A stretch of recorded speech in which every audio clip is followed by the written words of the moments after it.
Hi guys, and welcome again to another episode of Ethical Investing with the Urban Hippie. One of the questions that's often asked of me, and I had someone send me an email on this just this morning, is when do we know, or how do we determine when to fix interest rates?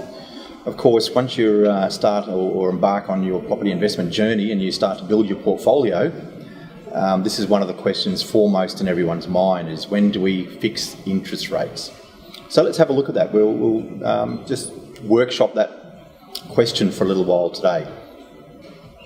Interest rates are controlled by the Reserve Bank, and it's based fundamentally on our inflation or our economy, our gross domestic product.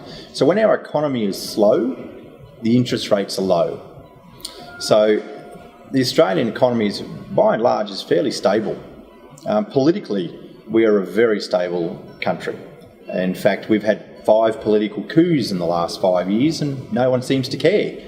It's, who's in Parliament today, who's the Prime Minister today. So it's really interesting that we do have and do enjoy a very stable political environment or landscape in Australia. And so from an economical point of view, our economy in Australia at the moment is very, very slow. And so if we look at our economy based on gross domestic product, of the gross domestic products in our country, iron ore is number 1. In fact, iron ore is so much as at number 1 that the other 9 put together still don't make up as much as iron ore. So the top 4, if we just have a look at the top 4, gross domestic products for Australia, iron ore is number 1, number 2 is coal, liquid natural gas is number 3, and number 4 is education. At the moment I'm in Melbourne, and the number 1 gross domestic product for Victoria is education. We're seeing a lot of people sending their sons and daughters from China and India, the 2 largest human resource countries in the world, to Australia to be educated. And but iron ore is more than the other 9 put together. If you want some further evidence of that, the wealthiest woman in the world, Gina Rinehart, the daughter of Lang Hancock, and Lang Hancock was a founder of iron ore mining in Australia. He was originally a pastoralist, and back in the early 60s discovered iron ore in the McDonnell Ranges, and by the 90s iron ore Australia had gone from being primarily a pastoralist economy. In fact, in the 80s our number 1 export was sheep and wool. We were, if you might remember, the tagline was we were riding on a sheep's back, and our number 1 trading partner was Iran. To today, our number 1 trading partner is China, and our number 1 gross domestic product is iron ore. So if iron ore makes up and look, Gina Rinehart is wealthier than the other 9 billionaires put together. Again, iron ore is huge in our gross domestic product. So it's really simple. If we bring this back to basics, and as I've said and you've seen in my earlier episodes or other episodes, everything I talk about is balance. So what we're talking about here is just keeping it back to its lowest common denominator. So if iron ore, and if we have a look at iron ore in 2008, iron ore was trading at roughly $280 a tonne US.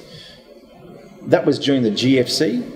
Australia was riding on one of the greatest resource booms we've ever seen. In fact, if Australians had to switch their TVs off, we wouldn't have even known there was a GFC.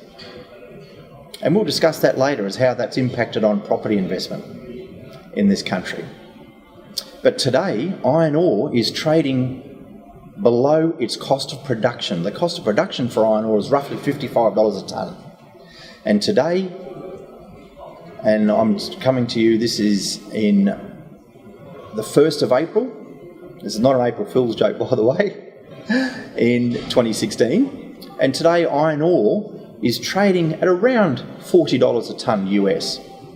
So it's well below the cost of production. Okay, so every morning when I get out of bed, I go, mirror, mirror on the wall, what's the price of iron ore? And if it's not trading above the cost of production, then interest rates in Australia are going nowhere. And that's what I look at. It's that simple. We don't need a degree in economics to see this. If Australia is trading in deficit, then our economy is slow and our interest rates are low. In fact, I believe the Reserve Bank has stated only recently that we're probably looking at another interest rate drop towards the end of this year. So now, the other thing that we look at here is that cash is a commodity. So if cash is a commodity, while it's cheap, buy lots of it. And we go out and put it into an income-producing asset. So while we're buying below 5% or around 5%, then we want to be getting it into property with a 7% or above. It's that simple. These are very, very basic numbers, and that's what we're looking at.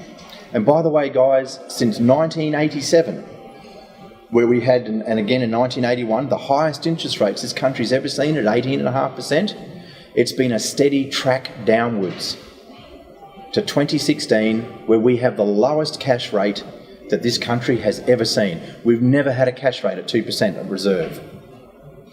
In fact, I believe the last time it was this low was around the 1966 mark at 3.5%. So enjoy it while it's lasting. While we have cash as a commodity in Australia that's so cheap, let's get out there, get it, and leverage that into income-producing property. Thank you very much, and I look forward to seeing you again at our next ethical investing episode. Cheers.